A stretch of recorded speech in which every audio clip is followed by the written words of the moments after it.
लोकसभा चुनाव की तैयारियों को देखते हुए कांग्रेस से जुड़ी इस समय बड़ी खबर आ रही है। अब से कुछ देर में कांग्रेस की सीईसी की बैठक होने वाली है और खबर मिल रही है कि इसमें 12 राज्यों के उम्मीदवारों के नाम पर चर्चा हो सकती है। जानकारी के मुताबिक इस बैठक में करीब 100 प्रत्याशियों के नाम पर मोहर भी लग सकती है। साथ ही राहुल गांधी के वायनाड से लड़ने पर भी आज फैसला लिया जा सकता है। वहीं दिल्ली की 3 सीटों पर भी उम्मीदवारों के नामों का ऐलान हो सकता है, खुलासा हो सकता है। आज की बैठक में केरल, तेलंगाना, कर्नाटक, दिल्ली, मध्य प्रदेश, छत्तीसगढ़, राजस्थान और नॉर्थ ईस्ट के राज्यों की सीटों और प्रत्याशियों के नामों पर चर्चा हो सकती है।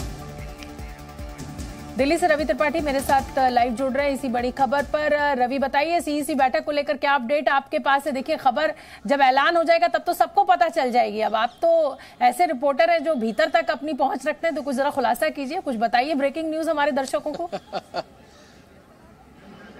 नहीं, देखिए, जो इसमें इंपॉर्टेंट खबर 2 चीजें हैं। एक है कि राहुल गांधी के नाम को हरी झंडी मिल सकती है वायनाड से, चूंकि केरल की जो सीटें हैं 16 सीटें कांग्रेस पार्टी पिछली बार लड़ी थी, तो उन पर चर्चा होनी है। 20 सीटें केरल में कुल हैं। केरल के अलावा तेलंगाना है जहां सरकार बनी है, और साथ साथ कर्नाटक है जहां कांग्रेस बहुत ज्यादा उम्मीद कर रही है। कांग्रेस को लगता है कर्नाटक में सबसे ज्यादा सफलता उनको मिल सकती है। तो कहीं ना कहीं इन सीटों पर चर्चा होगी, और साथ साथ ये चर्चा होगी दिल्ली में 3 कौन, क्योंकि दिल्ली में आपको 3 सीटें मिली हैं। 3 सीटों में किसको उम्मीदवार बनाना है, उस पर आज मुहर लग जाएगी। ये बड़ी खबर है आज के लिहाज से। लेकिन एक खबर जो इंटरेस्टिंग आ रही है कि अभी भी राहुल गांधी अमेठी से चुनाव लड़ेंगे या नहीं लड़ेंगे, प्रियंका गांधी रायबरेली से चुनाव लड़ेंगी या नहीं लड़ेंगी, इसको लेकर उहापोह बना हुआ है। इसको लेकर क्लैरिटी नहीं है पार्टी में, क्योंकि कल जो खबर चली थी, कल जो जानकारी मिली थी, उसमें एक जानकारी अपडेट हो रही है कि राहुल गांधी एक ही जगह से वायनाड से ही चुनाव लड़ सकते हैं, अमेठी से शायद नहीं लड़ सकते हैं। इस बात की भी जानकारी मिल रही है। जो अपडेट है, जो आप जानना चाहती थी, और दर्शकों के लिए जरूरी है, क्योंकि अमेठी से चुनाव लड़ने और वायनाड से लड़ने में अगर छोड़ने की स्थिति आती है तो कौन सी सीट राहुल गांधी छोड़ेंगे।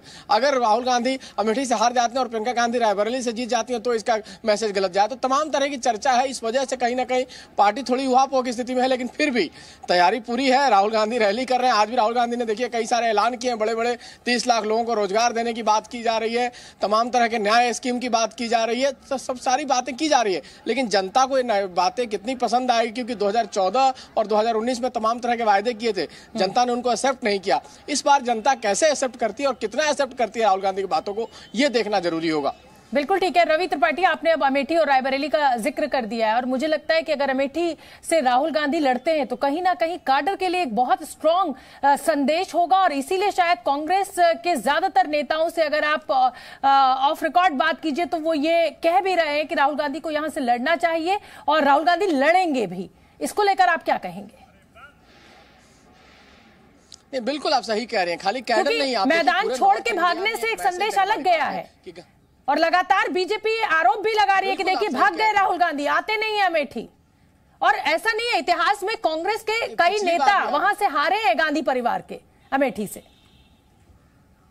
नहीं, बिल्कुल आप सही कह रही हैं शोभना। आप याद कीजिए कि पिछली बार राहुल गांधी जैसे अनाउंस हुआ कि वो वायनाड से चुनाव लड़ेंगे, वैसे ही अमेठी उनका हारना लगभग माना जा रहा था कि यहां से हार सकते हैं। ये मैसेज जाता है कि अगर एक नेता 2 सीट से चुनाव लड़ता है, ऐसी स्थिति में एक होती है जीतने वाली स्थिति, जो प्रधानमंत्री मोदी भी 2 जगह से चुनाव लड़े थे, गुजरात से और बनारस से। तो वैसी स्थिति में था कि आपको ज्यादातर लोगों को अपने साथ जोड़ना है। यहां था कि राहुल गांधी डर के मारे अमेठी के अलावा वायनाड चुन रहे हैं, क्योंकि वहां से चुनाव जीत सकते हैं। ये एक नैरेटिव बीजेपी के द्वारा खड़ा किया गया था। ये मैसेज जो चला गया था कहीं ना नहीं, खुद भी था। ये मैसेज जाता है शोभना, इस बात का मैसेज जाता है जब आप इस समय में 2 सीटें चुनते हैं, और केरल में जब सेफ सिक्योर सीट चुनने जाते हैं तब ये मैसेज जाता है। तो शायद राहुल गांधी और उनकी टीम के लोग ये विचार कर रहे हैं कि जनता की जो डिमांड है, वहां के लोगों की डिमांड, और पूरे नॉर्थ इंडिया के जो कांग्रेस के नेता है, वो चाहते हैं कि राहुल गांधी को वहां से लड़ना चाहिए।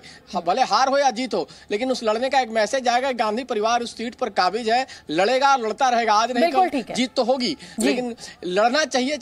सोनिया संदेश, अगर आपका नेता ही कमजोर पड़ जाए, नेता ही लड़ने से इनकार कर दे, तो पूरी पार्टी, पूरा काडर जो है वो कमजोर महसूस करता है। ये एक अच्छा कदम होगा, लेकिन हमें इंतजार है। और रवि, हमें यह भी इंतजार है कि बैठक से फैसला बाहर आए उससे पहले आप हमारे दर्शकों को ब्रेकिंग न्यूज जरूर दें। बहुत बहुत धन्यवाद फिलहाल के लिए।